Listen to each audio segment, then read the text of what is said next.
Some bonds run deeper than blood, the kind forged between a man and his loyal companion through 40 winters of survival. When that sacred trust gets violated by a stranger's cruel joke, justice has a way of finding its own path.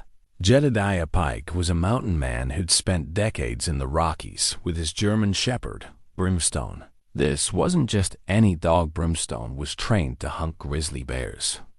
So when a cocky stranger stepped off the train and decided to kick Brimstone for laughs, he had no idea what kind of reckoning he'd just unleashed. The folks in Dry Gulch were about to witness something they'd never forget.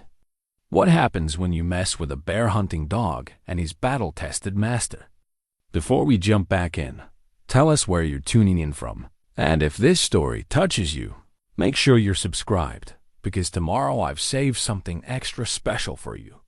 The sun hung low over Dry Gulch, casting long shadows across the weathered boardwalks where dust devils danced between the saloon and the general store. This wasn't a place where strangers lingered. Most folks who found themselves here were either passing through or had run out of places to run. But for those who called it home, Dry Gulch represented something precious in a world that seemed to be changing faster than a man could keep up with. It was a place where a handshake still meant something, where debts were honored, and where respect wasn't given lightly, but once earned. It lasted, every third Thursday of the month, like clockwork. The townspeople would find themselves glancing toward the mountain trail that wound down from the high country. They weren't watching for the mail coach or expecting any particular delivery. They were waiting for Jedediah Pike and his German shepherd, Brimstone, to make their monthly pilgrimage into civilization. Jedediah was a man carved from the mountains themselves, tall, lean, with shoulders that had carried countless burdens across terrain that would break lesser men. His beard, once dark as a moonless night, now showed streaks of silver that caught the light like frost on pine needles. Deep lines mapped his weathered face, each one telling a story of harsh winters, scorching summers, and the kind of solitude that either breaks a man or makes him stronger than steel. In Jedediah's case, it had forged him into something approaching legend. Around his neck, barely visible beneath his worn flannel shirt, hung a necklace of bear claws, 7 in total, each one taken from a different grizzly over the years. The largest claw, positioned at the center, came from the first bear he'd ever killed. He'd been barely 25 then, green as spring grass and foolish enough to think the mountains would bend to his will. That particular grizzly had taught him otherwise, nearly taking his life in the process. But it had also taught him something invaluable about respect, about the delicate balance between predator and prey, and about the kind of partnership that could mean the difference between life and death in the wilderness. That was where Brimstone came in. The German shepherd walked at Jedediah's side with the easy confidence of a creature born to dangerous work. At 5 years old, Brimstone was in his prime, 90 pounds of muscle, intelligence, and carefully channeled aggression. His coat was a rich sable, darker along the back and shoulders, with intelligent brown eyes that missed nothing. But it wasn't his size or his coloring that made Brimstone special. It was his training. From the time Brimstone was 8 weeks old, Jedediah had been preparing him for life in grizzly country. While most German shepherds learned to fetch sticks and sit on command, Brimstone learned to track wounded bears through dense undergrowth, to circle and harass a grizzly without getting close enough to be killed, and most importantly, to distinguish between a bluffing bear and one that meant business. It was dangerous work that required split-second decisions and absolute trust between man and dog. The training had started simple enough scent work with bear hair and scat, building confidence around the overwhelming musk that could paralyze an inexperienced dog. Then came the mock hunts, teaching Brimstone to work at a distance, to use barks and movement to distract while Jedediah positioned himself for a clean shot. They'd practiced in all weather, at all times of day, until man and dog could communicate with barely a glance. The real test had come during Brimstone's second winter. when they'd encountered a massive boar grizzly that had been raiding food caches throughout the region.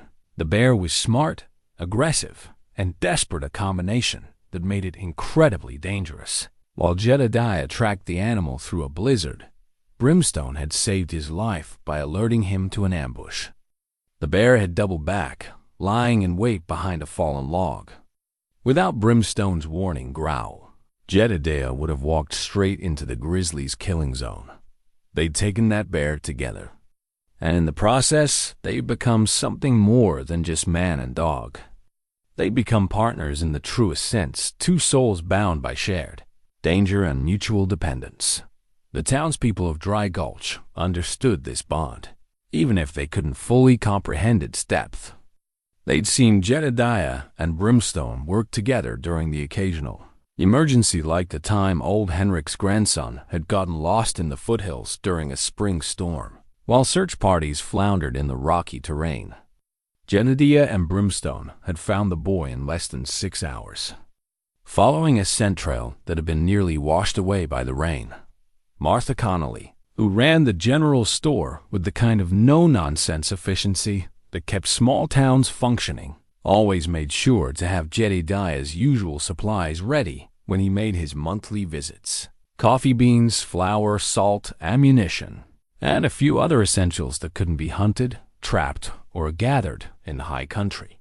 She'd been doing this for nearly 15 years. Ever since Jedediah had first appeared in Dry Gulch, like a ghost materializing from the mountains. "Afternoon, Jed," she'd say, the same greeting every time. Warm but respectful of his natural reserve. "Got your usual order packed up. Coffee's fresh roasted. Came in on yesterday's supply run."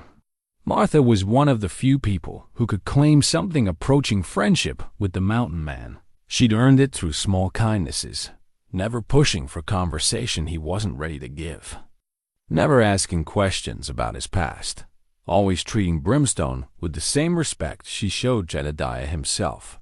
In return, Jedediah had quietly helped her through some difficult times, like the winter her husband died, when he'd made sure her wood pile never got low and her store stayed stocked with fresh meat.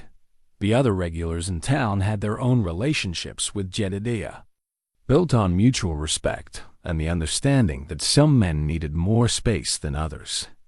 Doc Henley, who served as the town's physician, veterinarian, and occasional dentist, always checked Brimstone's eyes and ears when they visited, more out of professional curiosity than medical necessity.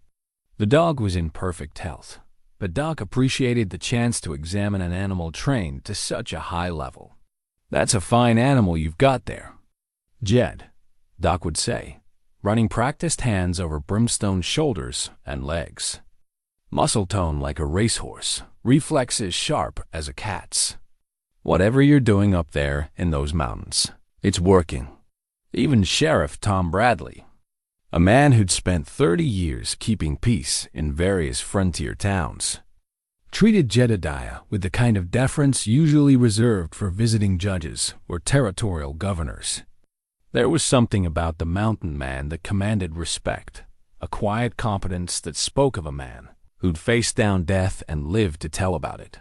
On this particular Thursday, as the afternoon light began to take on the golden quality that photographers spent fortunes trying to capture, Jedediah and Brimstone made their way down the familiar trail toward Dry Gulch. The dog ranged ahead, nose working the wind, alert for the 1,000 scents that could tell a story to those who knew how to read them. Jedediah followed at his steady, ground-eating pace, his eyes automatically cataloging the landscape for changes, new growth, animal sign, weather patterns that might affect his journey home. They moved together with the easy rhythm of a partnership, refined by years of practice. Brimstone would investigate interesting scents, always circling back to check in with his human partner. Jedediah would pause to examine tracks or study the sky, secure in the knowledge that nothing could approach them undetected, while Brimstone was on duty as they crested the final ridge before town. Jedediah could see the familiar collection of buildings spread out below them like a child's toy set. Smoke rose from a dozen chimneys, and he could make out figures moving along the main street. The afternoon train had already arrived. He could see the dark shape of the locomotive at the small station, steam still rising from its stack. Something about that train bothered him, though he couldn't quite put his finger on what. Maybe it was the way Brimstone's ears had pricked forward when they'd heard the distant whistle. Or maybe it was just the restless feeling that had been growing in his chest for the past week. Change was coming to this part of the territory. He'd seen the signs in increased railroad traffic, surveyor marks on trees, and the subtle shifts in animal behavior that spoke of human encroachment. But for now, Dry Gulch remained what it had always been, a place where a man could conduct his business with dignity and return to his chosen solitude without interference. Jedediah shouldered his pack and started down the trail toward town, Brimstone falling into position at his left side. Neither of them knew that this monthly visit would be different from all the others. Neither of them knew that a stranger had stepped off that afternoon, trained with enough arrogance to challenge the unwritten laws that governed life in places like Dry Gulch, and neither of them could have predicted that before the sun set, they would be facing the kind of confrontation that would be talked about for years to come.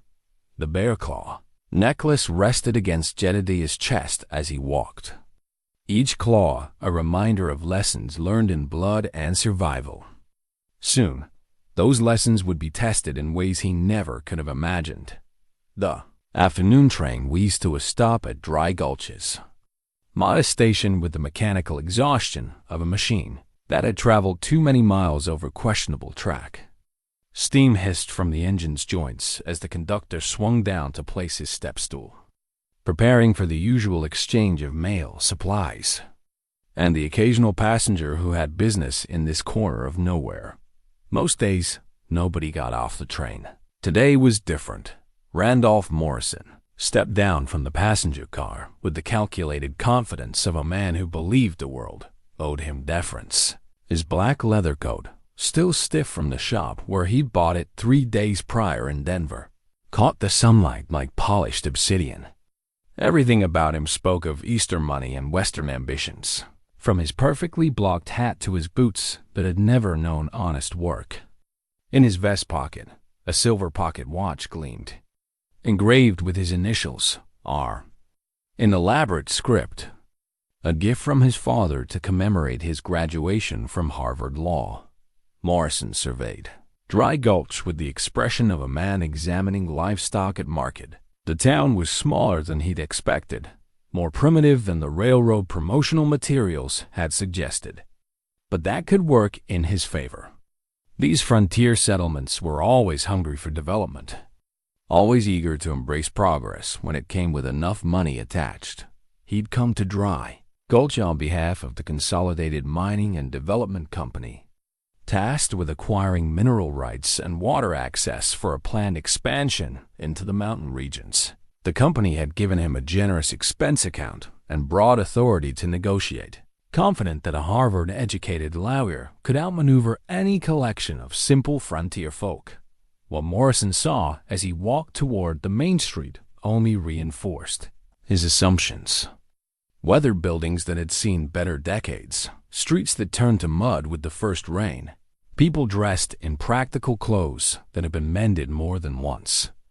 These were exactly the kind of folks who would jump at the chance to sell their land for more money than they'd ever seen in one place. The locals watched him with the polite curiosity that greeted any stranger. But Morrison interpreted their attention as awe.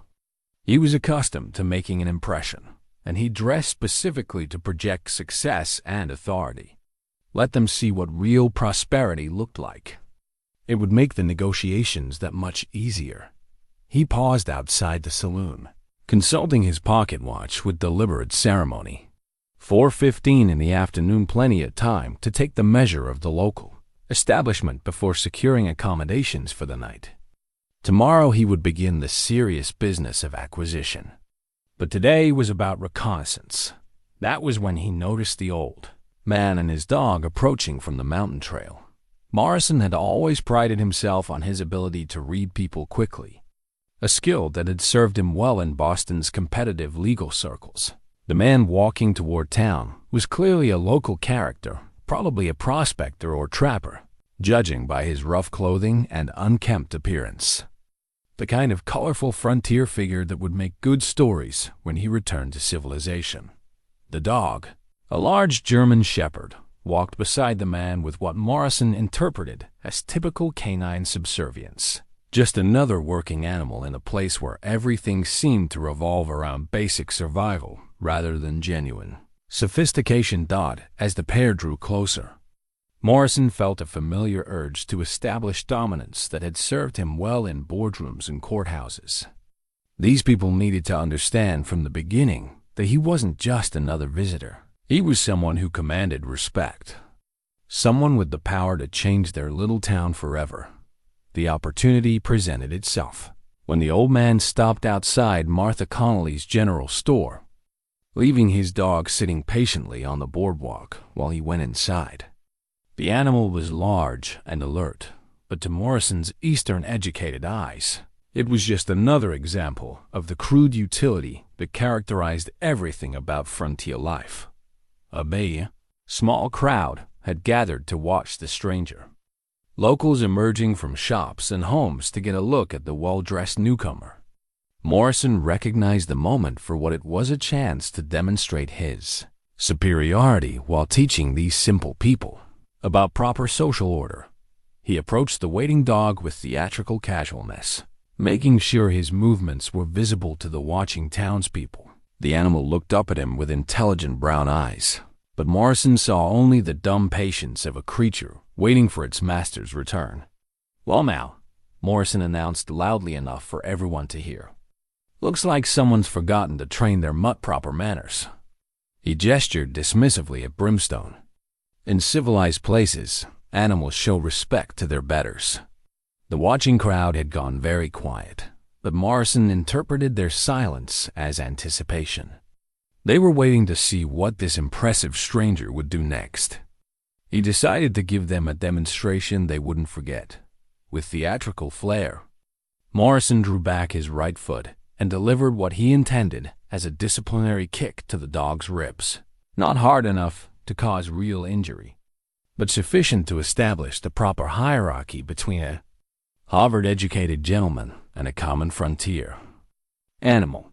His boot connected with Brimstone's side with a solid thump. The reaction was not what Morrison had expected. Instead of yelping or cowering, Brimstone absorbed the blow and rose to his feet with liquid grace. The dog's entire demeanor changed in an instant from patient waiting to coiled lethality. His ears flattened against his skull, lips pulled back to reveal teeth designed for tearing flesh, and a low growl emerged from his chest that seemed to vibrate in the bones of everyone who heard it. This wasn't the whimpering submission of a beaten cur. This was the controlled fury of a predator deciding whether prey was worth the effort of killing. Morrison stumbled backward, suddenly aware that he'd made some kind of terrible miscalculation. The dog wasn't advancing yet, but every line of its body spoke of violence barely held in check. Those brown eyes, which he dismissed as dumb animal patience, now burned with an intelligence that was calculating angles and distances. The crowd's silence had taken on a different quality. Where Morrison had expected approval or amusement, he found something approaching horror. These people weren't looking at him with admiration for his dominance. They were looking at him like he'd just lit a fuse on a stick of dynamite. "Jesus Christ, mister," someone whispered from the boardwalk. "What have you done?" That was when Jedediah Pike emerged from the general store. The mountain man took in the scene with a single glance, his dog's aggressive posture, the stranger backing away with fear dawning in his eyes. The townspeople frozen in place like witnesses to a catastrophe. He didn't need to ask what had happened. The story was written in the tension that crackled in the air like electricity before a lightning strike. Jedediah moved with deliberate calm, setting down his supplies and walking to Brimstone's side. He placed one weathered hand on the dog's head, and the growling stopped instantly. though the animal remained coiled and ready. "Easy, boy," Jedediah said quietly, his voice carrying the authority of absolute partnership. "I see him." Morrison found himself face to face with a man whose eyes held depths he couldn't fathom. There was no anger there, no visible emotion at all. Just a cold assessment that seemed to weigh his soul and find it wanting. "You kicked my dog?" Jedediah asked, the question delivered in the same tone he might use to inquire about the weather. Morrison's throat had gone dry, but his Eastern arrogance reasserted itself. "Now see here, old man. That animal needs to learn proper respect for his betters." "Where I come from, where you come from," Jedediah interrupted softly. "They probably don't train dogs to hunt grizzly bears." The words fell into the afternoon air like stones dropping into still water. Morrison felt the weight of every gaze upon him, felt the sudden understanding that he'd stepped into something far beyond his comprehension. He reached for his pocket watch, a gesture meant to restore his sense of authority and civilized superiority. The familiar weight of the engraved silver helped steady his nerves. "I don't appreciate threats, old man," Morrison said, trying to inject command into his voice. "I suggest you control your animal before someone gets hurt." Jedediah studied him for a long moment, and Morrison had the uncomfortable feeling that he was being catalogued like a specimen in a collection. "Mister," Jedediah said finally, "you just threatened a dog that's killed bears bigger than you'll ever be. And you did it as a joke." He paused, letting that sink in. "Question is, what are you planning to do for an encore?" The silence that followed Jedediah's words stretched like a bowstring drawn to its breaking point. Morrison stood frozen, his hand still clutching the pocket watch, while the weight of his mistake settled on his shoulders like a lead blanket. Around them, the townspeople watched with the fascinated horror of spectators at a bullfight, knowing they were about to witness either triumph or tragedy. Sheriff Tom Bradley chose that moment to emerge from his office, drawn by the unusual crowd and the palpable tension that seemed to thicken the very air. At 62, Bradley had seen enough confrontations to recognize when a situation balanced on the knife's edge between resolution and bloodshed. His practiced eye took in the scene instantly, the well-dressed stranger pale as winter snow, Jedediah standing calm as mountain stone, and Brimstone still coiled like a spring loaded with deadly potential. "Afternoon, Jed," Bradley said carefully, his voice pitched to carry reassurance without showing weakness. "Everything all right here?" Jedediah didn't take his eyes off Morrison, but his voice remained level when he answered. Stranger here thought it'd be amusing to kick Brimstone, just helping him understand the kind of dog he decided to mess with. Bradley's weathered face tightened imperceptibly. In 30 years of law enforcement, he'd learned that some mistakes couldn't be undone with apologies or fines. Kicking a man's dog was serious business anywhere, but kicking Jedediah Pike's bear hunting companion was the kind of foolishness that could turn a quiet Thursday into a funeral by Friday. "That so?" Bradley asked, turning his attention to Morrison. "Son, you want to tell me your side of this?" Morrison straightened his shoulders, drawing on years of courtroom experience to project confidence he didn't feel. The sheriff looked like a reasonable man. Surely someone in law enforcement would understand the need for proper social order. "Sheriff, I'm Randolph Morrison, attorney for the Consolidated Mining and Development Company." He reached into his coat pocket, producing a leather portfolio with practiced efficiency. "I'm here on official business, and I won't be intimidated by threats from some backwoods hermit and his mongrel." The word mongrel hit the assembled crowd like a physical blow. Someone sucked in a sharp breath, and Martha Connolly shook her head with the expression of a woman watching a man dig his own grave with enthusiastic determination. Bradley accepted the credentials with professional courtesy, but his voice carried a warning when he spoke. "Mr. Morrison, you're welcome in Dry Gulch as long as you conduct yourself peacefully. But I need to make something clear. What you just did isn't considered acceptable behavior in these parts. I disciplined an animal that was improperly supervised, Morrison replied, his lawyer's training taking over. In any civilized jurisdiction, pet owners are responsible for controlling their animals in public spaces. That dog was clearly not under proper restraint. Doc Henley, who had been quietly observing from the steps of his office, let out a sound that might have been laughter if it hadn't been so grim. "Mister, that dog doesn't need restraint. He needs respect. There's a difference." Morrison turned toward the doctor, grateful to find someone who might appreciate rational discourse. "Doctor, surely you understand the importance of proper animal control. What if children had been present? What if that animal had acted aggressively?" "Son," Doc Henley said quietly, "if Brimstone had acted aggressively, we'd be scraping what's left of you off the boardwalk with a shovel. The fact that you're still breathing is proof the dog has better manners than you do." The truth of those words settled over Morrison like cold water. He looked around at the faces surrounding him. Not one showed sympathy or understanding for his position. These people were looking at him like he'd committed some unforgivable sin against their deepest values. Jedediah had remained silent through the exchange, but now he stepped forward slightly. The movement was small, almost casual, but it focused every eye on him like iron filings drawn to a magnet. "Sheriff," he said, his voice carrying the quiet authority of a man accustomed to being heard the first time he spoke. "I'm not looking for trouble. Never have been. But this man needs to understand something important before he goes any further with whatever business brought him here." Bradley nodded carefully. "What's that, Jed?" "Respect isn't something you take in these parts. It's something you earn. And disrespecting a man's partner, whether that partner walks on 2 legs or 4, is about the quickest way to lose any chance of earning it."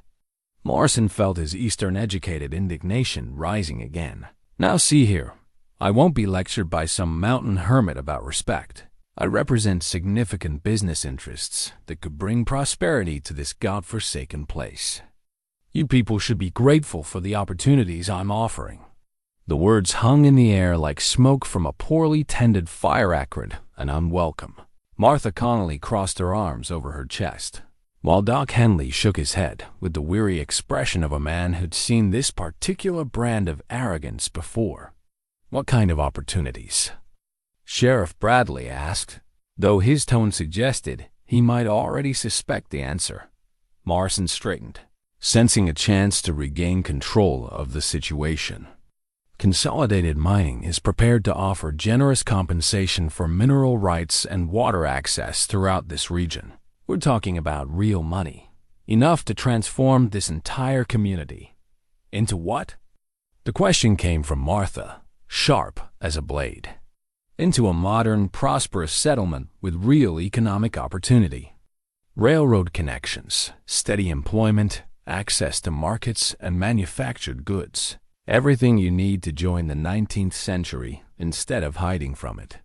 Jedediah's laugh was soft as wind through pine needles, but it carried an edge that made Morrison's skin crawl. "Mister, we're not hiding from anything. We're just particular about what we let into our lives.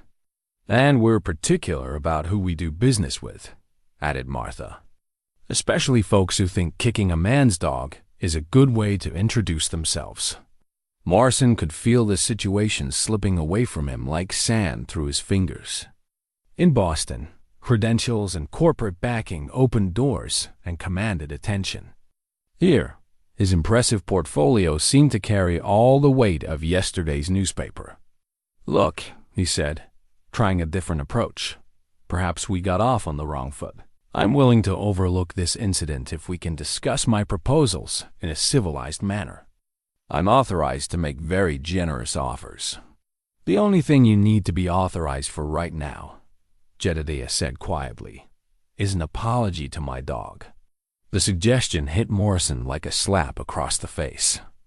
Apologize to an animal? The very idea offended every principle of social hierarchy he'd been raised to respect. A Harvard-educated attorney didn't grovel before some frontier cur.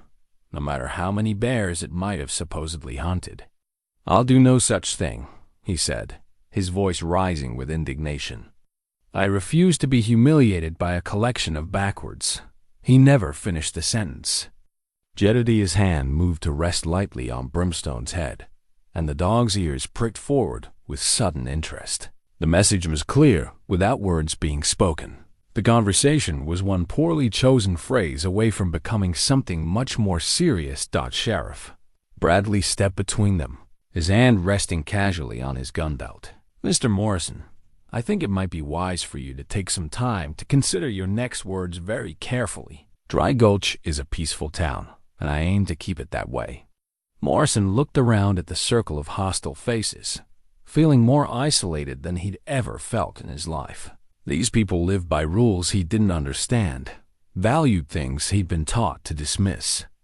And somewhere in the back of his mind, a small voice was beginning to whisper that maybe, just maybe, he'd bitten off considerably more than he could chew. The standoff might have continued indefinitely if Martha Connolly hadn't chosen that moment to assert the practical wisdom that kept small towns functioning. She stepped forward with the no-nonsense authority of a woman who'd managed both inventory and temperaments for the better part of 2 decades. "Sheriff, it's getting on toward evening, and we all have work to do," she announced firmly. "Mr. Morrison, you're going to need a place to stay the night. The boarding house is clean, and the meals are decent. Mrs. Patterson will take good care of you, provided you mind your manners." She turned her attention to Jedediah, her expression softening with genuine warmth. "Jed, your usual supplies are ready. Coffee's fresh roasted, just like you prefer. And I set aside some of those hard candies that Brimstone likes." The mention of treats for his dog seemed to ease some of the tension in Jedediah's shoulders. He nodded his thanks to Martha, then fixed Morrison with a steady gaze that held no malice but plenty of warning. "Mister, you came here thinking you could buy whatever you wanted and push around anyone who got in your way," Jedediah said quietly. "Maybe that works where you come from. But out here, a man's word and his character matter more than the size of his bank account. And how he treats animals and folks who can't fight back, that tells you everything you need to know about what kind of man he really is." Morrison felt heat rising in his cheeks, but something in Jedediah's tone kept him from responding with his usual indignation. There was no mockery in the mountain man's voice, no attempt to humiliate or belittle. Just a statement of facts as he saw them, delivered with the quiet certainty of a man who'd lived long enough to understand human nature in all its varieties. Sheriff Bradley cleared his throat diplomatically. "Mr. Morrison, why don't you get settled at the boarding house? Give everyone a chance to cool down. Tomorrow you can present your business proposals proper-like, if that's what you've come to do." It was clearly a dismissal, though wrapped in the polite language of suggestion. Morrison understood that his immediate options were limited. He could accept the sheriff's guidance with whatever dignity he could salvage, or he could continue to escalate a situation that was already badly damaged. "Very well," he said, trying to inject authority back into his voice. "But I want it understood that I won't tolerate any further threats or intimidation. I have important business to conduct here, and you'll have your chance to conduct it," Bradley assured him. "Tomorrow, when folks have had time to think things through." As Morrison gathered his traveling bag and headed toward the boarding house, he could feel every eye in the street following his movement. The weight of their collective judgment pressed down on him like a physical force. And for the first time since stepping off the train, he began to question whether his corporate masters had adequately prepared him for the realities of frontier negotiations. Mrs. Patterson, a matronly woman in her 60s with kind eyes and graying hair pinned back in a practical bun, greeted him at the boarding house with professional courtesy tinged by obvious caution. Word of his encounter had clearly already reached her, but she maintained the hospitality that was her livelihood. "Mr. Morrison, welcome to Dry Gulch. I have a nice room on the 2nd floor. Overlooks the street, so you can keep an eye on the comings and goings. Supper's at 6, breakfast at 7. "We run a quiet house here. No drinking, no gambling, no loud talking after 9 o'clock." The rules were stated matter-of-factly, but Morrison caught the underlying message. He was being watched, evaluated, held to standards that had nothing to do with his legal credentials or corporate backing. His room was spartanly furnished, but scrupulously clean, a narrow bed with a thick quilt, a washstand with pitcher and basin, a chair positioned near the window, and a small desk suitable for correspondence. The simplicity was actually restful after the ornate excess he was accustomed to in city hotels, though he wouldn't have admitted it aloud. From his window, Morrison could see Jedediah completing his business at the general store, methodically checking his supplies while Brimstone waited with the patient alertness that seemed to define the animal. Other townspeople approached the mountain man with obvious respect, exchanging brief words and occasional handshakes. Children waved from doorways, and Morrison noticed that Jedediah always acknowledged them with a touch to his hat. This wasn't the relationship between a hermit and civilization that Morrison had expected. These people genuinely cared about Jedediah Pike, and he clearly returned that sentiment in his own reserved way. The mountain man wasn't an outcast or a curiosity. He was an integral part of their community, valued for qualities that had nothing to do with wealth or education. The realization struck Morrison like a cold wind. In his world, respect followed money and position as inevitably as night followed day. Here, he was discovering that respect had to be earned through character and conduct. And his opening performance had been an unmitigated disaster. He pulled out a sheet of the boarding house's writing paper and began composing a telegram to his superiors at Consolidated Mining. The message was harder to write than he'd expected.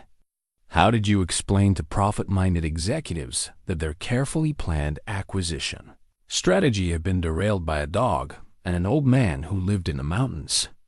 After several false starts, he settled on initial negotiations more complex than anticipated. Local customs require careful consideration. May need additional time to establish proper relationships. Will report progress shortly. Morrison. It was vague enough to buy him time without admitting outright failure, though he suspected his bosses would read between the lines.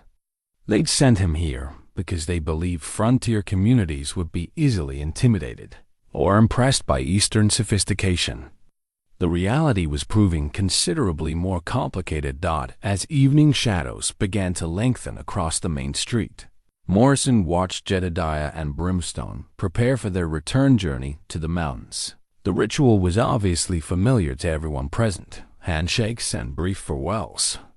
Martha pressing a small package into Jedediah's hands with maternal insistence. Children calling goodbye from safe distances. The mountain man shouldered his pack and supplies with practiced efficiency, then paused to look directly up at Morrison's window. Even from that distance, Morrison could feel the weight of that gaze, not hostile, but unmistakably alert. A reminder that Jedediah Pike was watching, evaluating, remembering.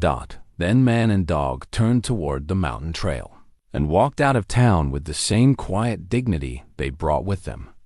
Within minutes, they disappeared into the gathering dusk, leaving Morrison alone with the uncomfortable knowledge that he'd made an enemy of someone he couldn't afford to underestimate. Supper at Mrs. Patterson's table was a subdued affair.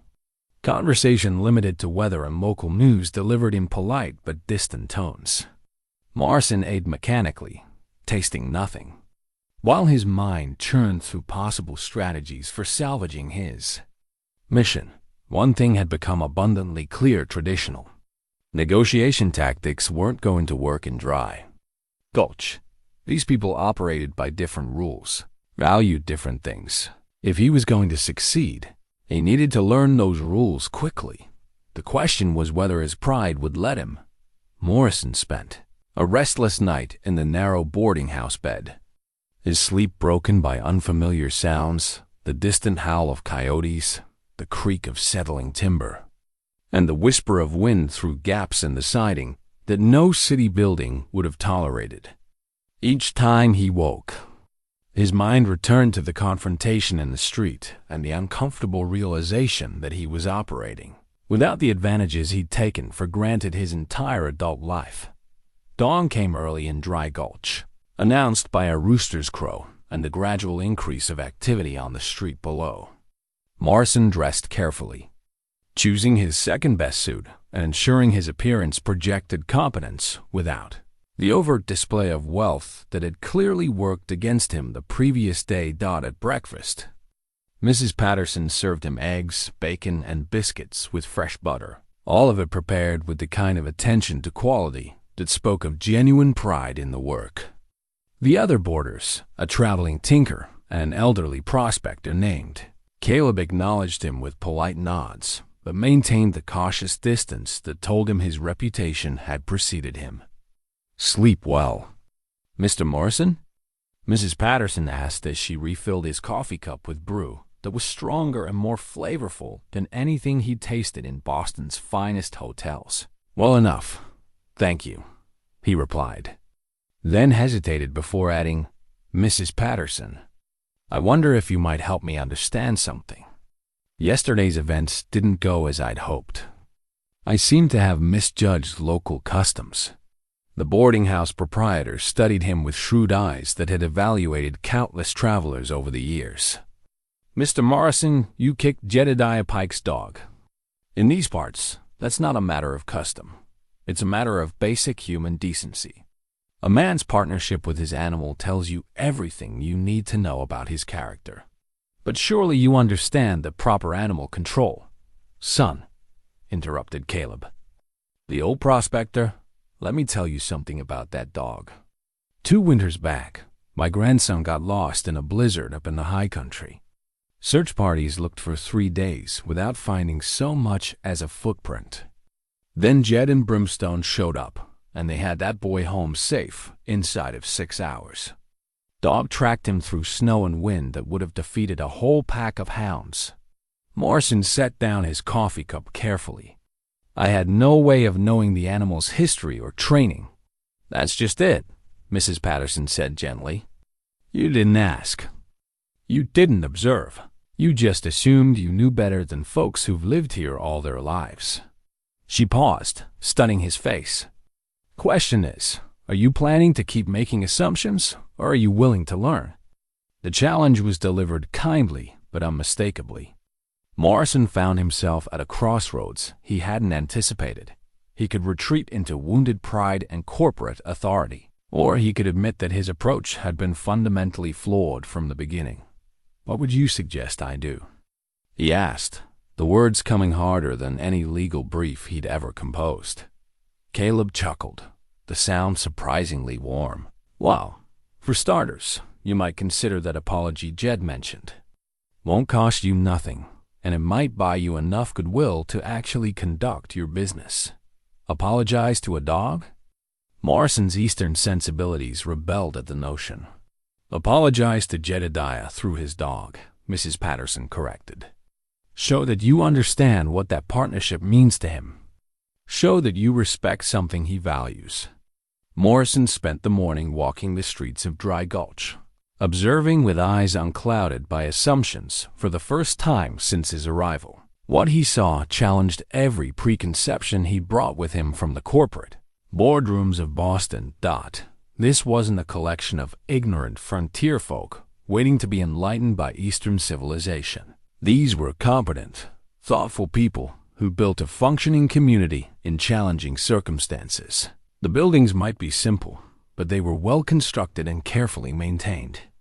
The people might dress practically, but their conversations revealed intelligence, humor, and genuine concern for one another's welfare. At Martha Connolly's general store, he watched her conduct business with a precision that would have impressed any city merchant. She knew her inventory by heart, understood her customers' needs, and managed credit and cash flow with an expertise born of necessity and experience. Doc Henley emerged from his office to treat a rancher's injured horse with skill that spoke of formal training combined with years of practical experience. The care he showed the animal and the respect The rancher showed for his expertise highlighted the value placed on competence over credentials in this community. Sheriff Bradley walked his rounds with the easy confidence of a man who maintained order through respect rather than force. People greeted him warmly, children approached without fear, and Morrison began to understand that authority here was earned rather than imposed. By midday, Morrison had reached a conclusion that would have horrified his corporate supervisors. He needed to start over completely, not just his negotiation strategy, but his entire approach to understanding what these people valued and what they might be willing to exchange it for. He found Sheriff Bradley in his office, reviewing wanted posters with methodical attention. The sheriff looked up as Morrison entered, his expression professionally neutral. "Sheriff, I've been thinking about yesterday's events," Morrison began carefully. "I believe I may have approached this situation incorrectly." Bradley leaned back in his chair, gesturing toward the visitor's seat. "How so, Mr. Morrison?" "I came here assuming that my corporate backing and legal credentials would command automatic respect. I realize now that was both arrogant and foolish." "That's a start," Bradley acknowledged. "What do you plan to do about it?" Morrison had been dreading this moment, but he forced himself to meet the sheriff's eyes directly. "I need to make things right with Mr. Pike. The question is, how do I do that? He won't be back to town for a month." But Bradley's expression softened slightly, the first sign of approval Morrison had seen from any local authority figure. "Yet's got a cabin about 15 miles up the mountain trail. It's not an easy ride, and he doesn't welcome uninvited visitors. But if a man had something important enough to say, something that couldn't wait for the next monthly visit, Yet's not unreasonable."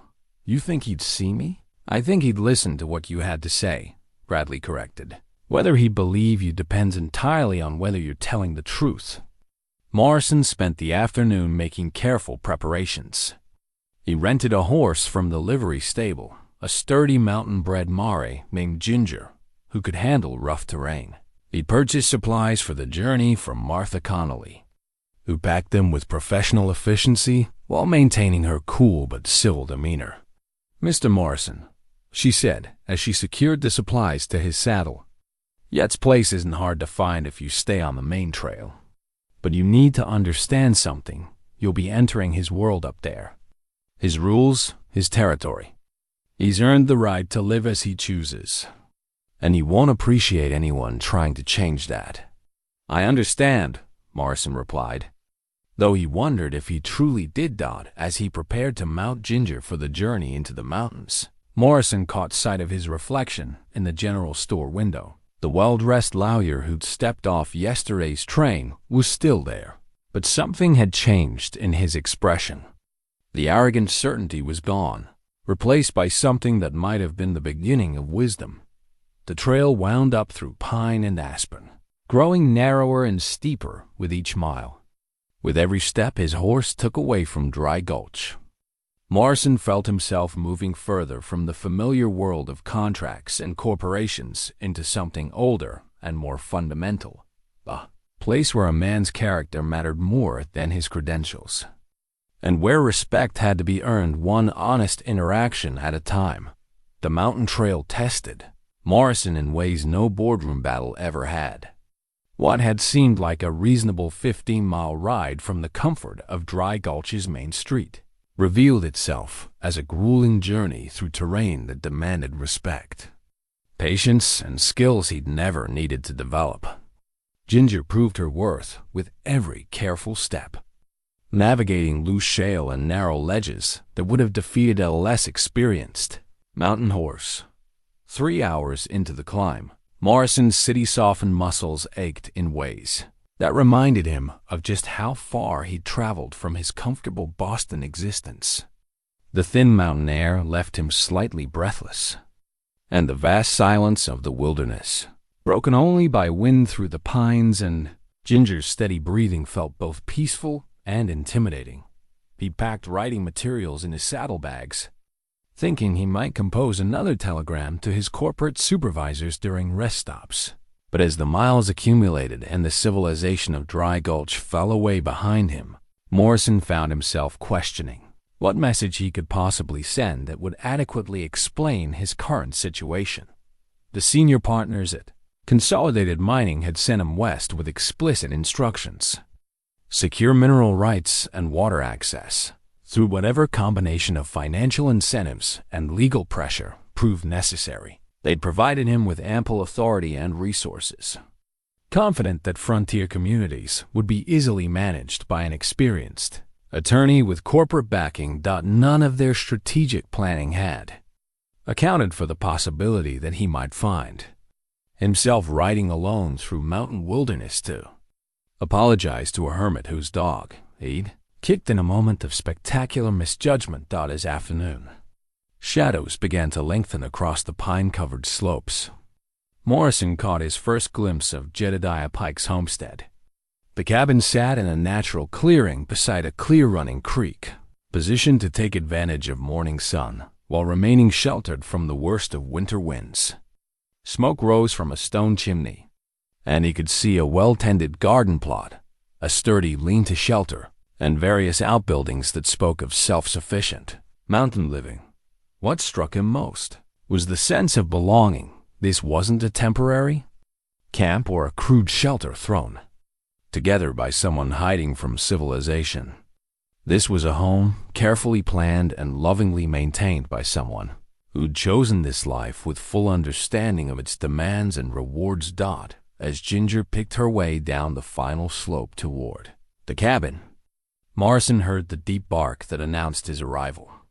Brimstone emerged from behind one of the outbuildings, moving with the controlled alertness that had impressed and terrified Morrison during their first encounter. The dog didn't charge or threaten. Instead, he positioned himself between the approaching stranger and the cabin, then settled into a watchful crouch that radiated readiness. Jedediah Pike appeared in the cabin doorway moments later, rifle held casually but ready. He studied Morrison and his approach with the same calm assessment that had unnerved the lawyer during their confrontation in town. "Mr. Morrison," Jedediah called across the clearing, his voice carrying easily in the thin mountain air. "That's far enough for now. State your business." Morrison brought Ginger to a halt at the edge of the clearing. Well, within speaking distance, but respectfully outside what any reasonable person would consider the mountain man's personal space. He dismounted slowly, keeping his hands visible, acutely aware that he was completely at the mercy of a man who had every reason to dislike him.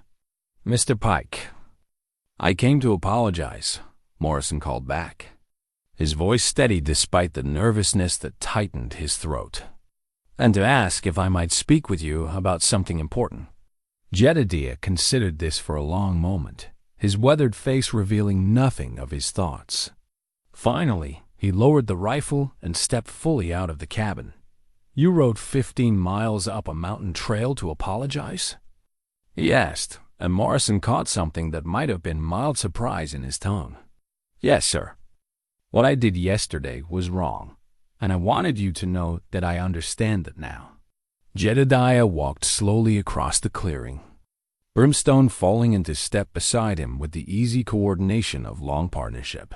When they stopped about 10 feet away, Morrison got his first close look at the mountain man's home territory. Everything he could see spoke of competence, planning, and hard work.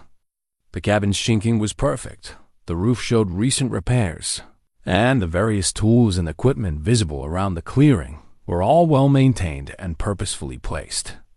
This wasn't the crude Hermitage he'd expected, but the sophisticated homestead of a man who understood exactly what mountain living required. "That's a long ride to make for an apology," Jedediah observed. "Must be something else brought you all the way up here." Morrison nodded carefully. "There is. But the apology comes first, and it's genuine. I kicked your dog because I wanted to establish dominance over what I thought were simple country folk. I was wrong about the situation, wrong about your people, and wrong about your dog. I'm sorry." Jedediah's eyes didn't leave Morrison's face during this speech, and the lawyer had the uncomfortable sensation of being weighed and measured by standards he didn't fully understand. "Brimstone," Jedediah said quietly, and the dog's ears pricked forward attentively. "What do you think about Mr. Morrison's apology?" The German shepherd rose and approached Morrison with careful deliberation. The lawyer held perfectly still as the animal circled him once, nose working, clearly cataloging scents and assessing threat levels. When Brimstone returned to his original position and settled back onto his haunches without signs of aggression, Jedediah nodded slightly. "Dog's got good judgment," he said simply. "Better than most people, in my experience. He says you're scared but not lying. That's a start." Morrison felt a rush of relief so profound it surprised him. "Thank you. Both of you. Don't thank me yet," Jedediah warned. "You said there was something else you wanted to discuss. That apology might buy you a hearing, but it won't necessarily buy you agreement." Morrison reached slowly into his jacket pocket, producing a folded document that represented hours of careful thought and revision. "Mr. Pike, I work for a mining company that wants to expand into this region.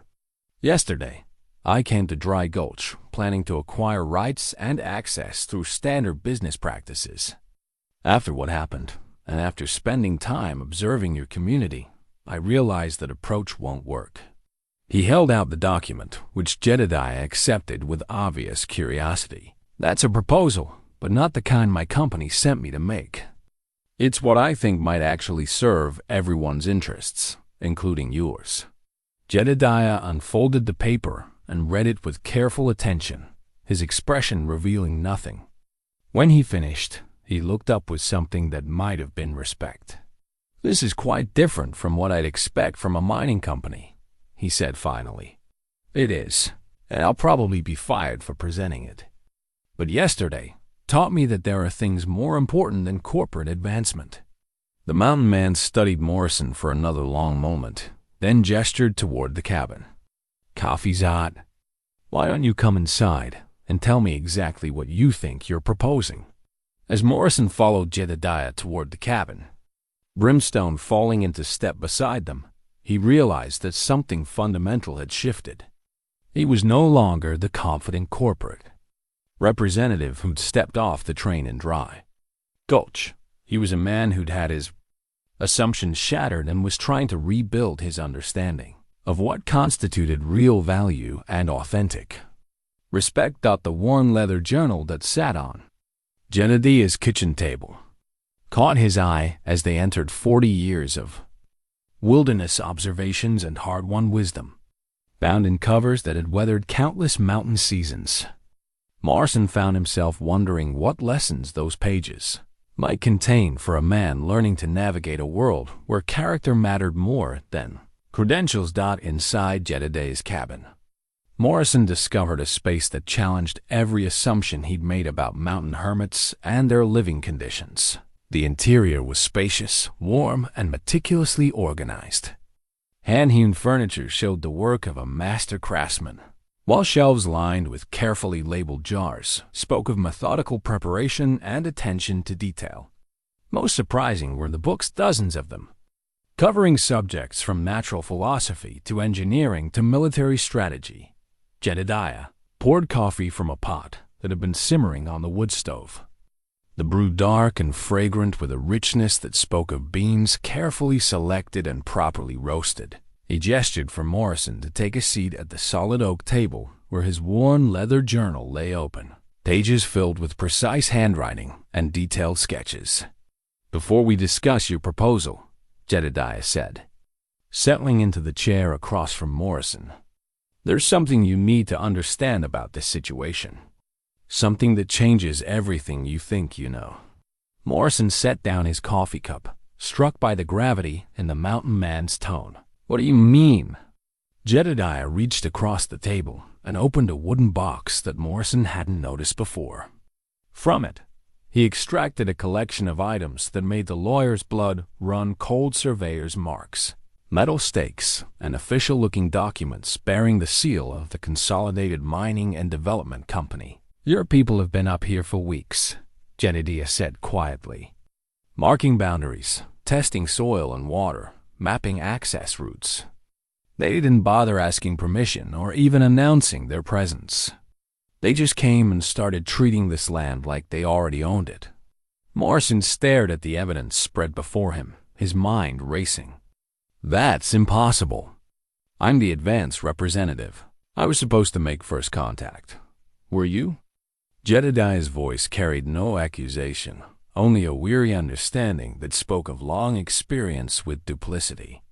Or were you supposed to be the polite face they could point to when folks started asking questions about trespassing and illegal surveying?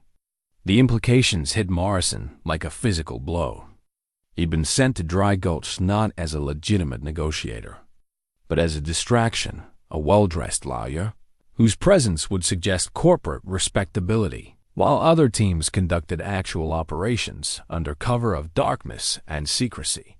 I didn't know, Morrison said, and was surprised to hear how hollow the words sounded. They told me I was handling initial negotiations.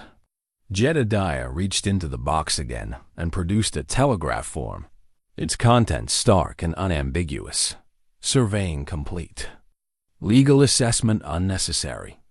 Proceed with acquisition protocols. Ignore local representative.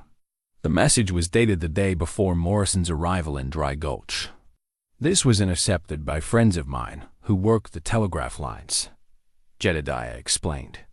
Seems your company was planning to move forward with or without your recommendations. Morrison felt the careful structure of his professional world crumbling around him. He'd prided himself on being an essential part of Consolidated Mining's expansion strategy, believing his legal expertise and negotiation skills made him valuable to the company's success. The reality was far more brutal. He was expendable window dressing, a convenient scapegoat who could be blamed for any complications that arose during the acquisition process. There's more, Jedediah continued, extracting additional documents from the box. Water rights filings, mineral claims, even preliminary construction permits. Your company's been planning this operation for months, maybe years. They've got backing from railroad interests, territorial politicians, and federal land office officials. Morrison examined the papers with growing horror.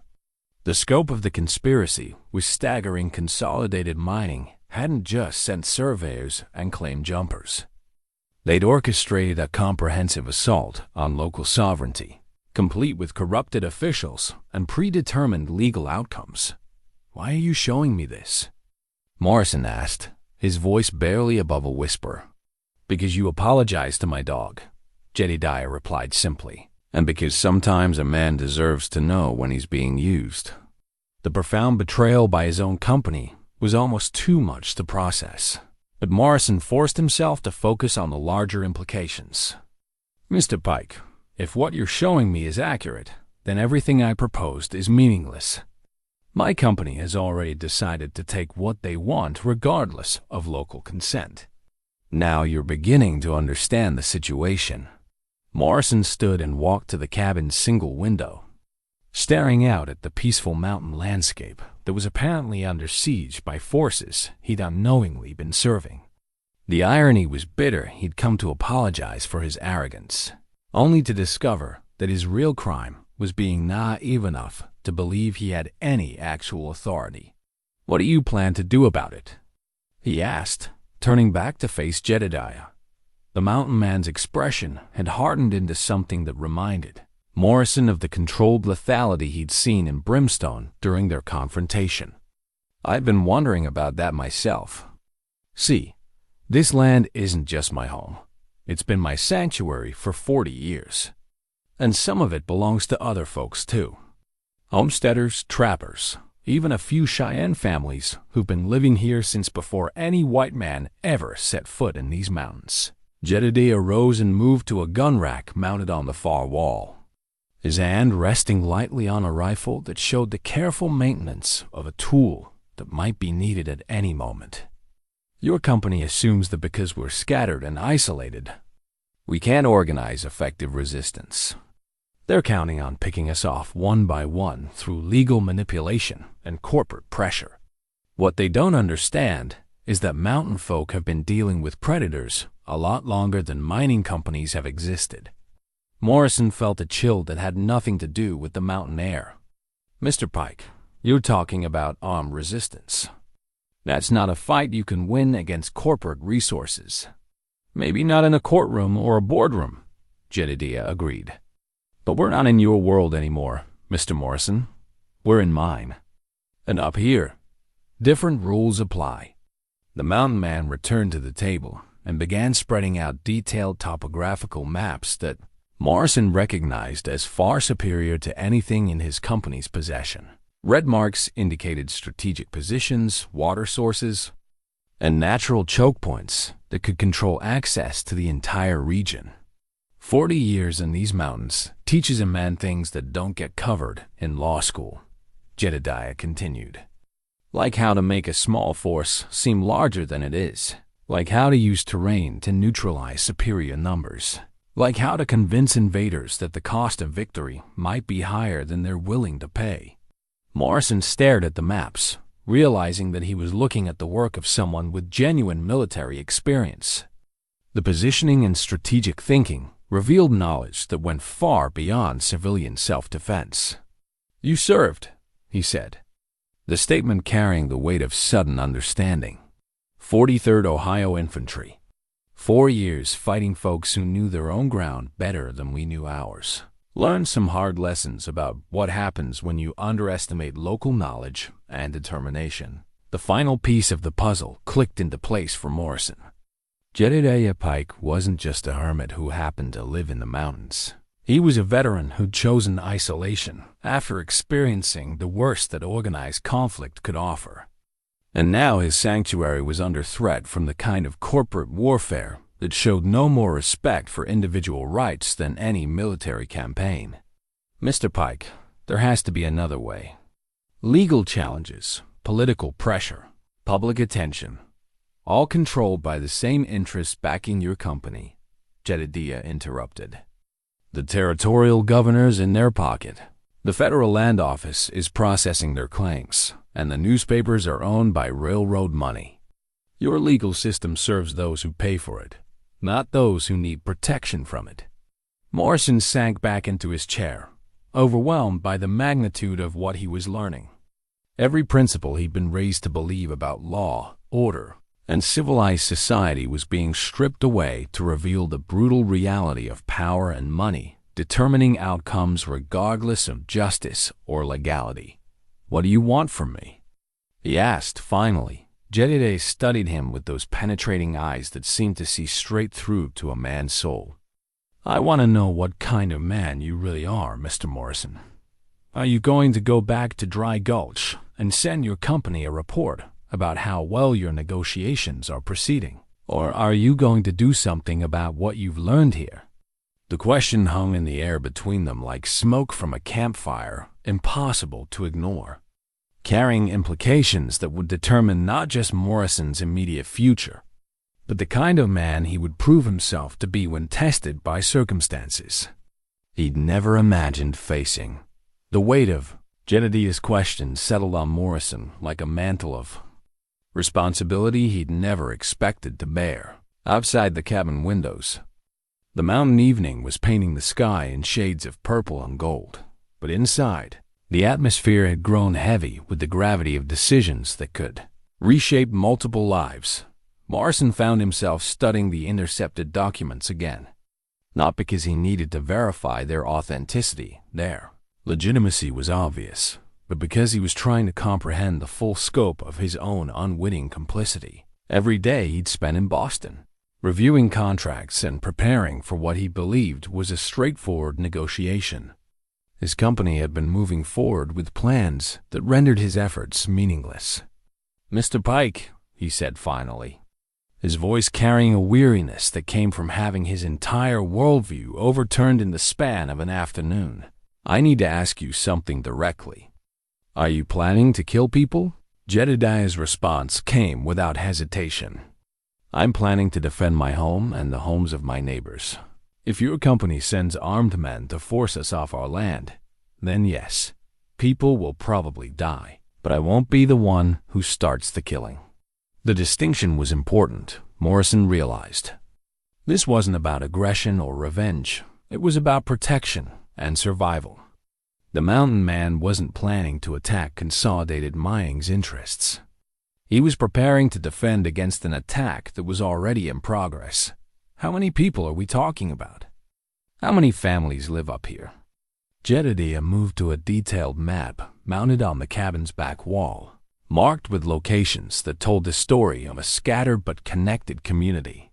17 homesteads within a day's ride. Maybe 60 people total, including children. Plus 3 Cheyenne families who've been hunting and gathering in these mountains since before any of us arrived. Morrison studied the map, his legal training automatically assessing the situation. That's not enough to mount effective resistance against a company with Consolidated Mining's resources. They can bring in hundreds of men, federal marshals, even military support if they claim civil unrest. Numbers matter, Jedediah agreed, but they're not everything. Vietnam taught the military that you can't defeat people fighting for their homes unless you're willing to destroy everything they're defending. Question is, how far is your company willing to go? Morrison considered this, remembering conversations in corporate boardrooms where executives discussed acceptable losses and cost-benefit analyses with clinical detachment. They're willing to go as far as profit margins justify. If resistance becomes expensive enough, they'll negotiate. If it becomes cheaper to crush resistance than to deal with it, then we better make sure resistance is very expensive indeed. The mountain man returned to the table and began spreading out additional materials that Morrison hadn't noticed before. Detailed sketches of mining equipment, maps showing access routes and supply lines, even what appeared to be personnel rosters for corporate security forces. Mr. Pike, how long have you been preparing for this? Ever since the first survey stakes appeared 6 weeks ago.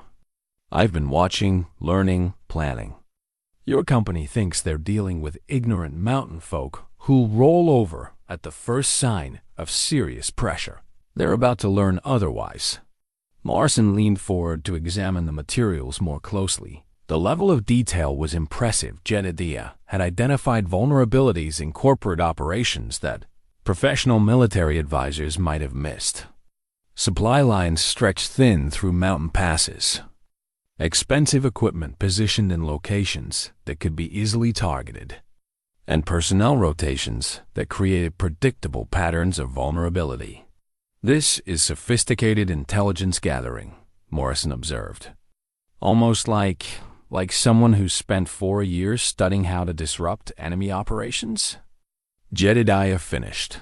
Mr. Morrison, your company chose to invade territory defended by someone who learned warfare from professionals who were very good at their jobs. The implications were staggering. Consolidated Mining wasn't facing scattered resistance from individual homesteaders. They were confronting a coordinated defense planned and led by someone with genuine military expertise and intimate knowledge of terrain. That could neutralize most conventional advantages. There's something else you should understand, Jedediah continued, producing a folder that Morrison hadn't seen before. This isn't just about my land or even this immediate region. Your company is testing tactics they plan to use throughout the territory. If they succeed here, if they can dispossess established communities without significant consequences, they'll repeat the process everywhere. Mineral wealth makes it profitable.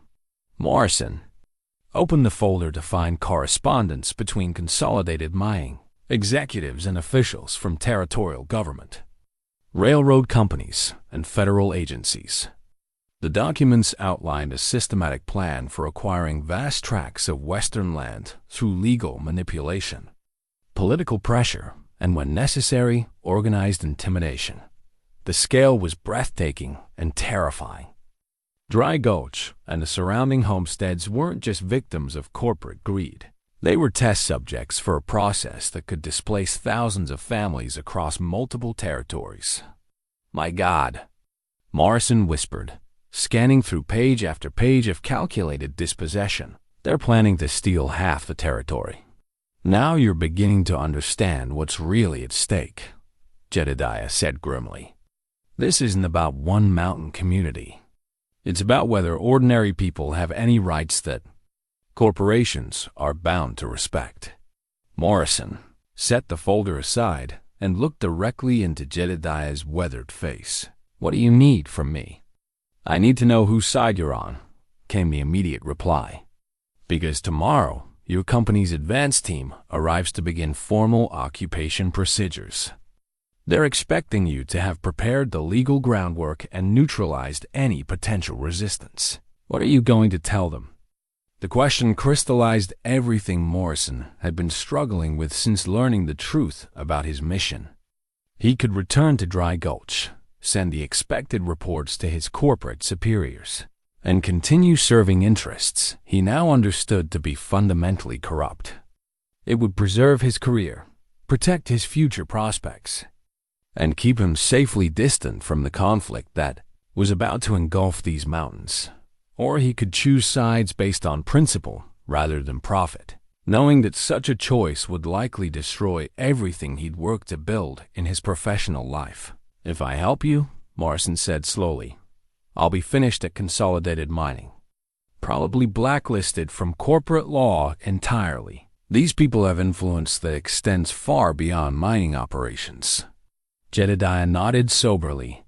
I understand what I'm asking. But I also understand what your company is planning to do to innocent families who've never hurt anyone.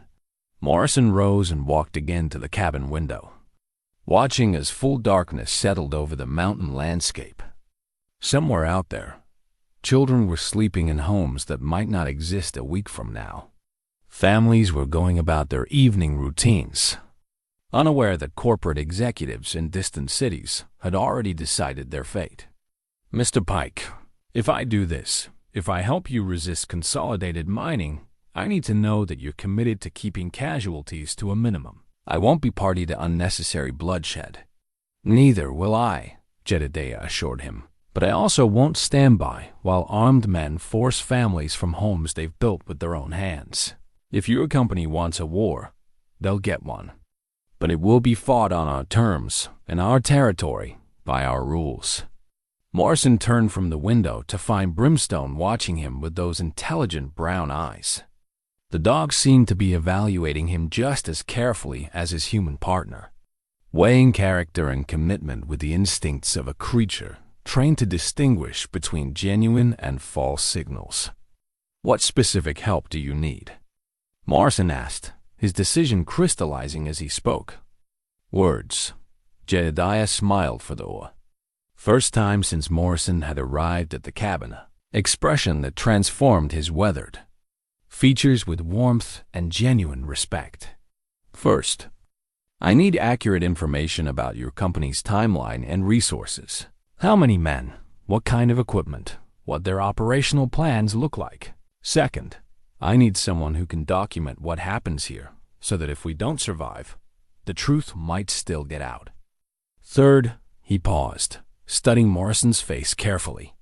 Third, I need someone who can help coordinate legal challenges that might slow down corporate operations long enough for us to establish defensive positions.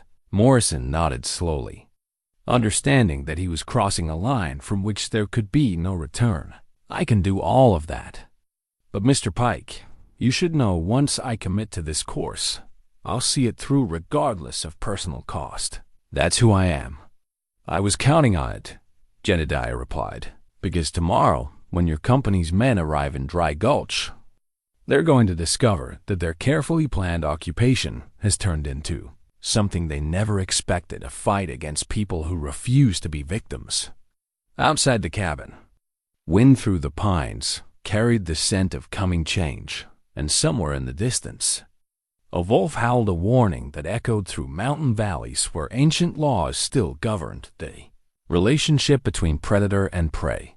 Morrison spent the remainder of the evening helping Jedediah refine defensive plans, his legal training proving unexpectedly valuable for identifying corporate vulnerabilities and procedural weaknesses that could be exploited.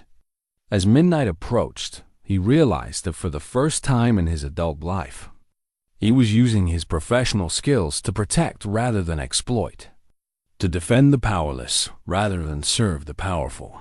The transformation felt like coming home to a version of himself he'd never known existed. Dawn came to the mountains with deceptive tranquility, painting the peaks in shades of rose and gold that spoke of beauty unmarked by human conflict.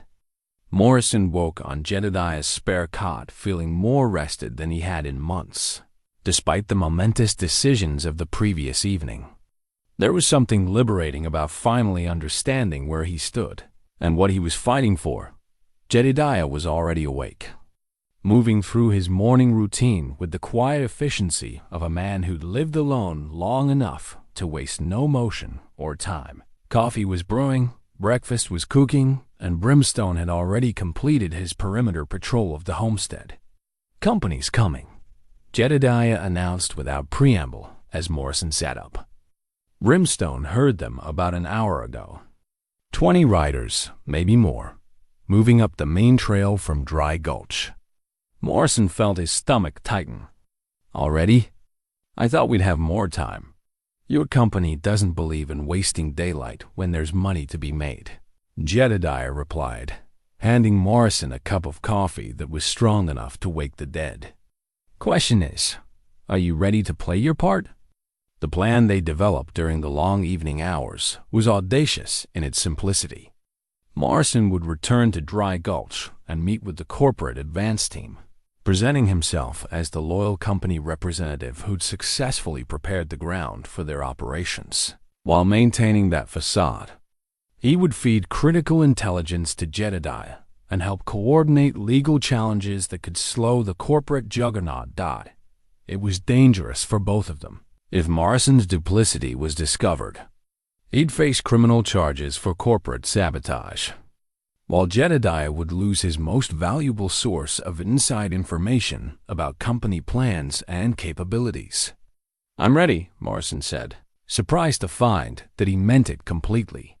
The man who'd stepped off the train in Dry Gulch 3 days earlier had been consumed with advancing his career and impressing corporate superiors. The man preparing to ride back down the mountain trail was motivated by something far more fundamental: the simple recognition that some things mattered more than professional advancement. They shared a quick breakfast while finalizing the communication system they'd established. Morrison would leave coded messages at predetermined locations, using seemingly innocent business correspondence to convey vital intelligence about corporate operations. Jedediah would respond through similar channels, coordinating defensive actions that would appear to corporate observers as spontaneous local resistance rather than organized military opposition. As Morrison prepared to mount Ginger for the ride back to town, Jedediah handed him a small leather pouch that contained surveyor's stakes and metal claim markers, evidence of the illegal operations that had been conducted on private and tribal land. "Physical proof," Jedediah explained. "Keep it safe. If this situation goes badly, someone needs to be able to document what really happened here." Morrison secured the pouch in his saddlebags, understanding that he was now carrying evidence that could destroy Consolidated Mining's carefully constructed legal justifications for their acquisition campaign. The weight of that responsibility felt heavier than any legal brief he'd ever carried. "Mr. Pike," Morrison said as he swung up into the saddle, "I want you to know whatever happens in the next few days. Meeting you has been the most important thing that's happened to me in years. You've shown me what it means to stand for something that matters." Jedediah's weathered face creased with what might have been a smile. "Mr. Morrison, you've got more backbone than you gave yourself credit for. Just remember, once you ride back into Dry Gulch, you're walking into the belly of the beast. Trust nobody completely. Document everything, and don't let them isolate you from potential witnesses." Morrison nodded, understanding the wisdom behind those warnings.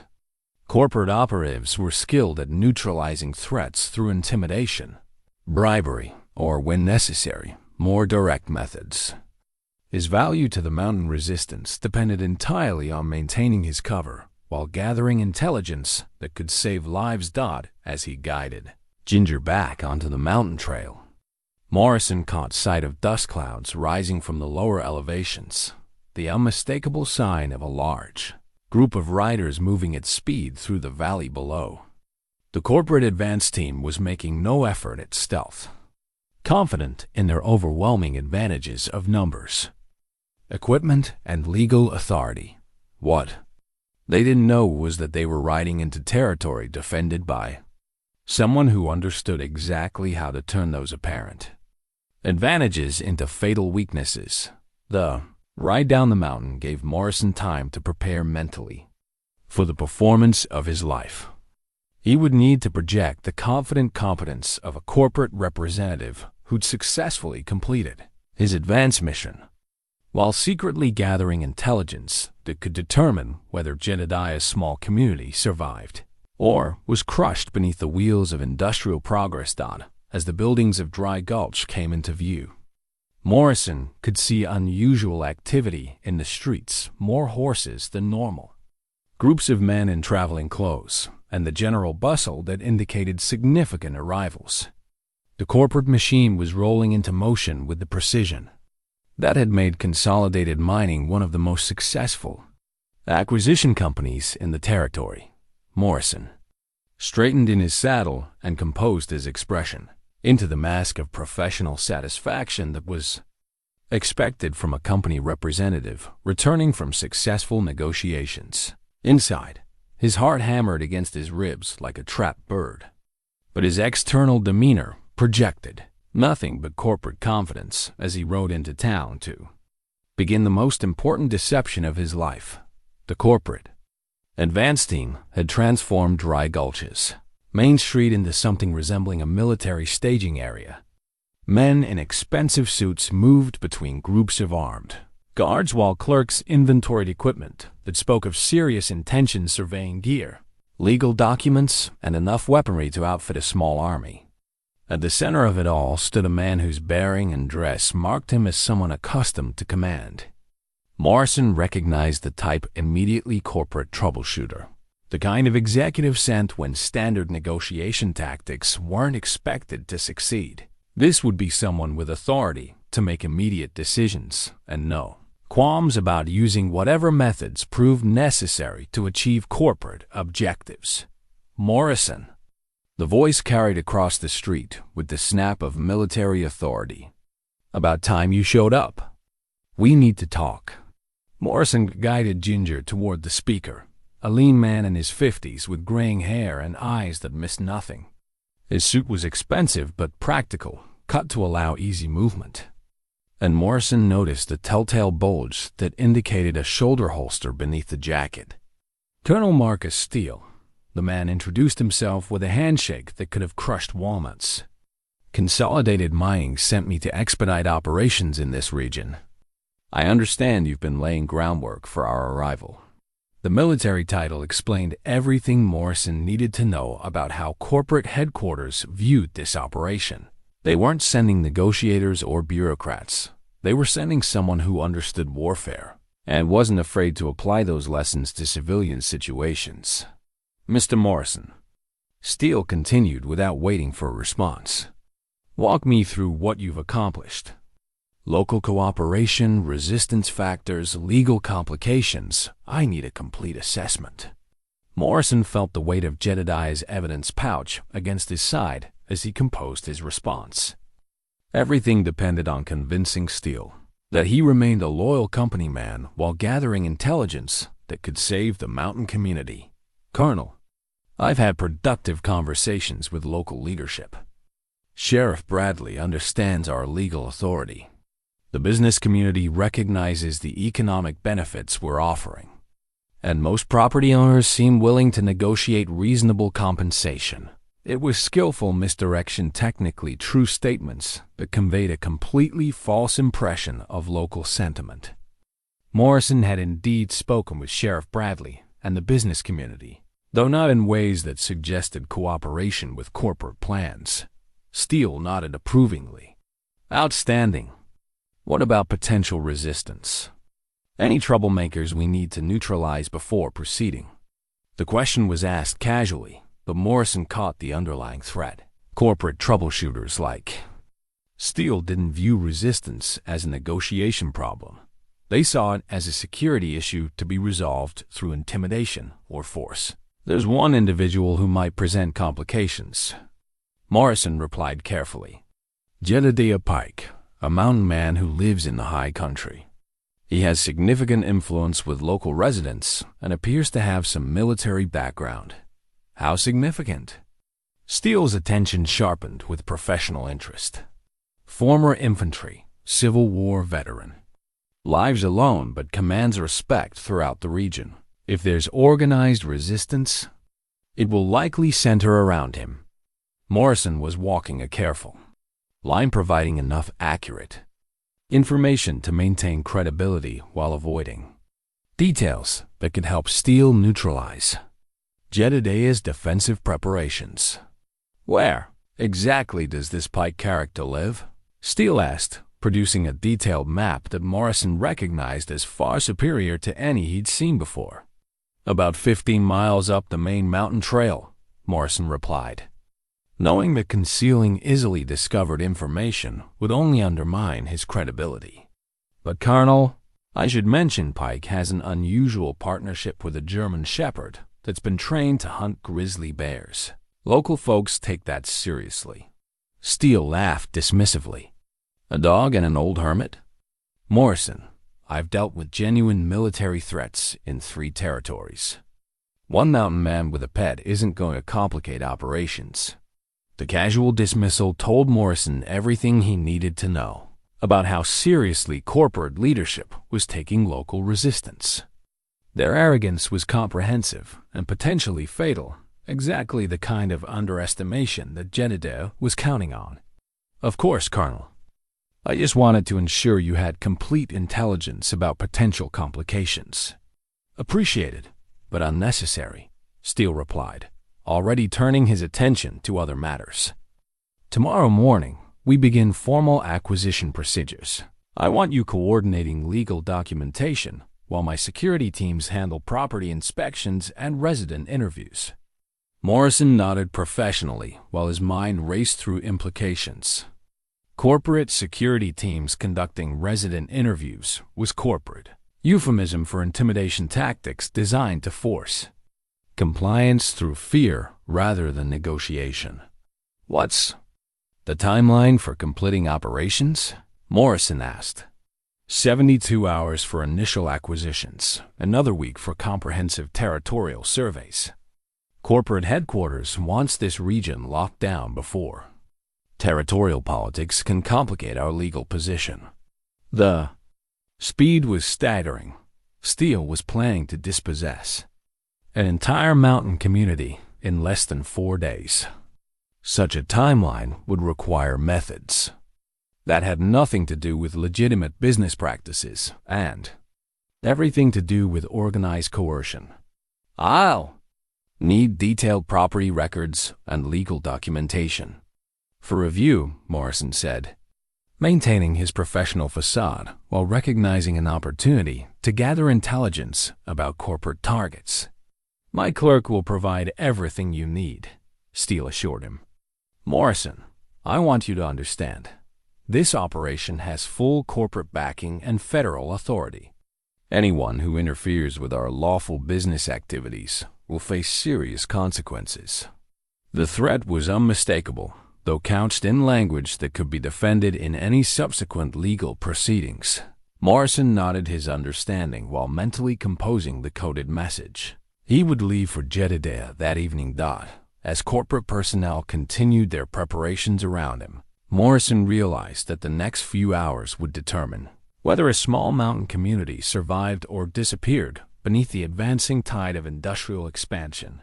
Everything now depended on whether an old soldier and his bear-hunting dog could demonstrate that corporate power had limits when it encountered people willing to fight for their homes. The confrontation that would define the future of Dry Gulch and the surrounding mountain communities began at dawn on the 4th day. When Colonel Steele's security teams discovered that every corporate survey stake and claim marker in a 15-mile radius had vanished during the night. In their place, hand-carved wooden signs bore a simple message: "This land is defended. Withdraw while you can." Morrison watched from his boarding house window as Steele's carefully orchestrated operation began to unravel. The corporate teams sent to conduct resident interviews found empty homesteads not abandoned, but temporarily evacuated, with clear signs that the residents intended to return. Equipment left unguarded overnight had been sabotaged with surgical precision, damaged just enough to be unusable, but in ways that suggested intimate knowledge of mechanical vulnerabilities. Most disturbing to corporate operations was the discovery that their communications had been compromised. Telegraph lines had been cut at strategic points, isolating the corporate teams from outside support, while allowing local residents to coordinate their resistance through alternative channels that Steele's people couldn't monitor or disrupt. "Morrison." Steele's voice cracked like a whip across the boarding house lobby. "Get down here. We need to discuss how your cooperative locals managed to organize overnight guerrilla operations." Morrison descended the stairs with careful composure, knowing that his performance in the next few minutes would determine whether his covert alliance with Jedediah remained secret. Steele waited in the lobby with 2 armed guards and an expression that promised unpleasant consequences for anyone found responsible for the tactical disasters of the previous night. "Colonel, I'm as surprised as you are," Morrison began, projecting confused concern. "Yesterday's conversation suggested general acceptance of corporate proposals. This level of organized resistance implies coordination I didn't detect." Steele studied Morrison with the focused attention of a man trained to identify deception. "Your mountain hermit friend Pike, what do you really know about his capabilities?" Morrison had prepared for this question, crafting an answer that would be accurate enough to maintain credibility while understating the true scope of Jedediah's strategic planning. "Civil War infantry. Probably some officer experience based on local respect. But Colonel, this level of tactical sophistication suggests broader organization. Pike might be coordinating resistance, but he couldn't have planned something this comprehensive alone." It was skillful misdirection that played into Steele's professional prejudices. Corporate security specialists were trained to think in terms of large-scale organization and command structures. The possibility that a single veteran with intimate terrain knowledge could orchestrate effective resistance didn't fit their operational assumptions. "Sir." One of Steele's subordinates burst through the boarding house door with news that transformed the tactical situation entirely. "We've lost contact with the advanced survey teams. All 3 units missed their scheduled check-ins." Morrison felt his blood run cold. The plan he'd helped develop was supposed to focus on equipment sabotage and strategic harassment, not direct confrontation that could result in casualties. If Jedediah had been forced to engage corporate personnel directly, the situation was escalating beyond anyone's ability to control. Steele's reaction was immediate and decisive. "Full tactical alert.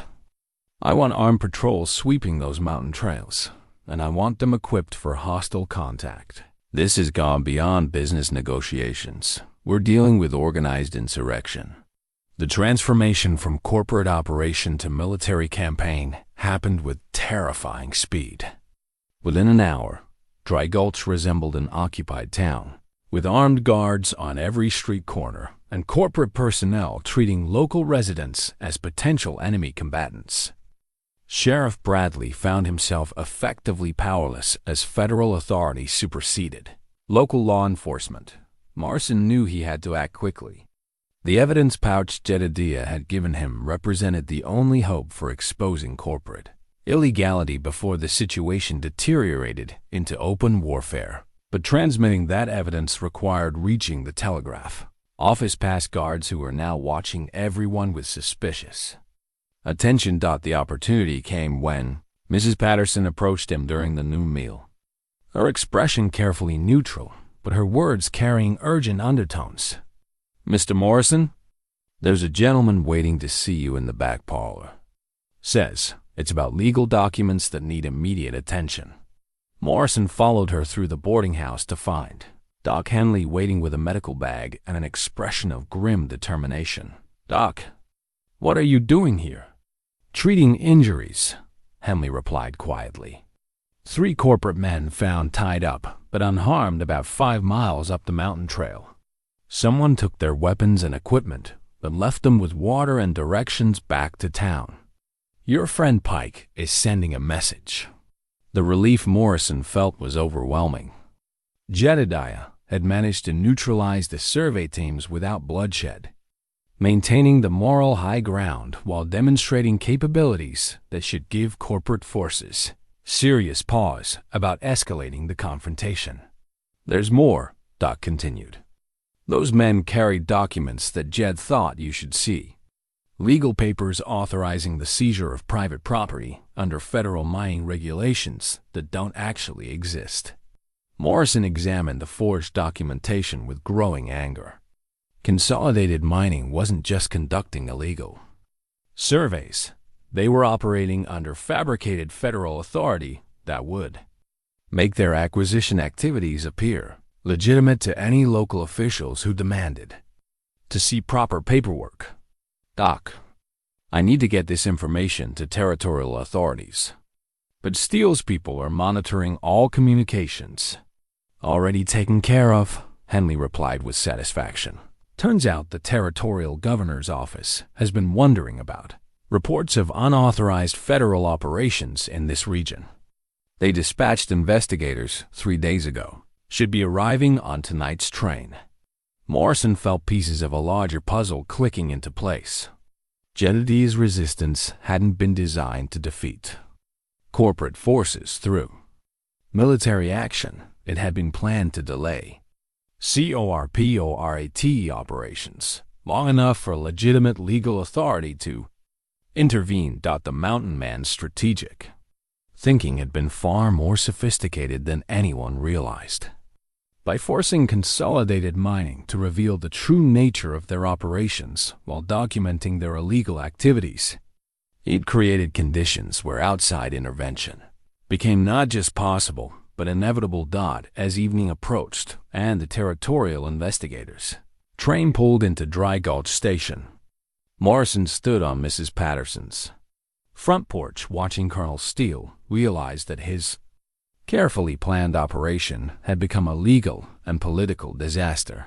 The man who kicked the dog as a joke had learned something about respect, courage, and the difference between real strength and corporate intimidation.